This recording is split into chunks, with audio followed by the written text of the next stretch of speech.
Daf Yomi Tractate Bava Metzia, page 29, A, top of the page, with the words Ella Kishin Ishtamesh Bahen. Only in the case where the finder used the money, but in the case where the finder did not use the money, everyone agrees that if the money is lost, the finder is exempt from paying restitution for its loss. The Gemara suggests, let us say that this shall be a conclusive refutation of the statement of Rav Yosef, as it was stated that there is an Amoraic dispute with regard to the legal status of a bailee charged with safeguarding a lost item. Rava said his legal status is like that of an unpaid bailee, who is liable to compensate the owner of the deposited item only in cases of negligence. Rav Yosef said his legal status is like that of a paid bailee, who is liable to compensate the owner of the deposited item, even in cases of theft or loss.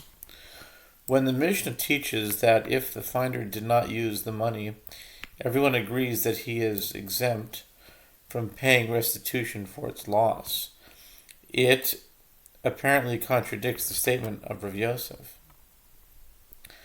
The Gemara answers that Rav Yosef could have said to you, in cases of theft or loss, everyone agrees that a bailee charged with safeguarding a lost item is liable to pay restitution for it. When they disagree is in the case of damage caused by circumstances beyond his control, for which it is the obligation of a borrower to pay compensation. The Gemara elaborates. Rabbi Tarfon holds the sages permitted him to use the money, and he is therefore a borrower with regard to it, and is liable to compensate the owner even in the event of circumstances beyond his control. And Rabbi Akiva holds the sages did not permit him to use the money, and he is therefore not a borrower with regard to it. The Gemara asks, if so, why do I need the statement that Rabbi Akiva said? He may not use the money, therefore if it is lost, he is not liable to pay the restitution for it. Granted, if you say that it is in cases of theft or loss that they disagree, I understand that is the reason that the Tana teaches in the Mishnah that Rabbi Akiva says he may not use the money. Therefore, if it is lost, he is not liable to pay restitution for it. The Gemara explains, since it enters your mind to say that the legal status of the finder is like that of a paid bailee, in accordance with the opinion of Rav Yosef, that in cases of theft and loss, the finder is liable to pay restitution. Rabbi Akiva teaches us, therefore, if it is lost, he is not liable to pay restitution.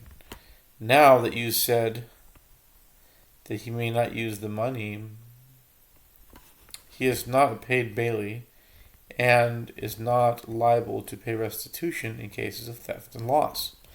But if you say that in cases of theft and loss, everyone agrees that a bailee charged with safeguarding a lost item is liable to pay restitution for it, and when they disagree is in cases of damage caused by circumstances beyond his control, for which it is the obligation of a borrower to pay compensation, what is the meaning of the statement of Rabbi Akiva, therefore if it is lost, he is not liable to pay restitution for it? Rather, this is what the Mishnah should have taught.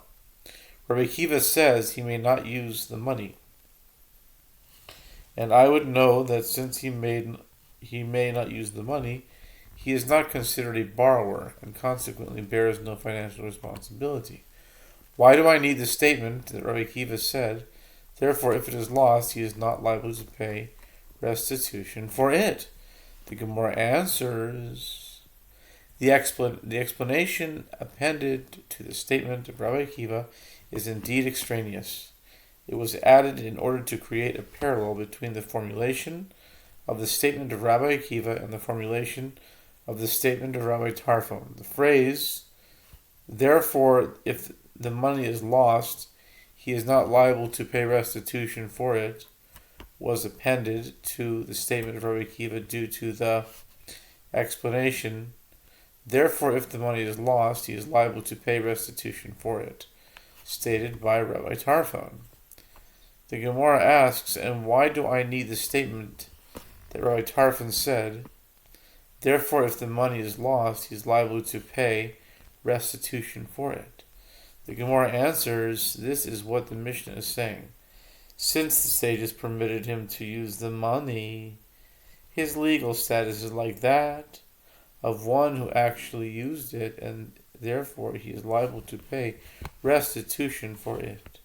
The Gemara asks, how can Rav Yosef explain that the dispute in the Mishnah is with regard to damage caused by circumstances beyond his control?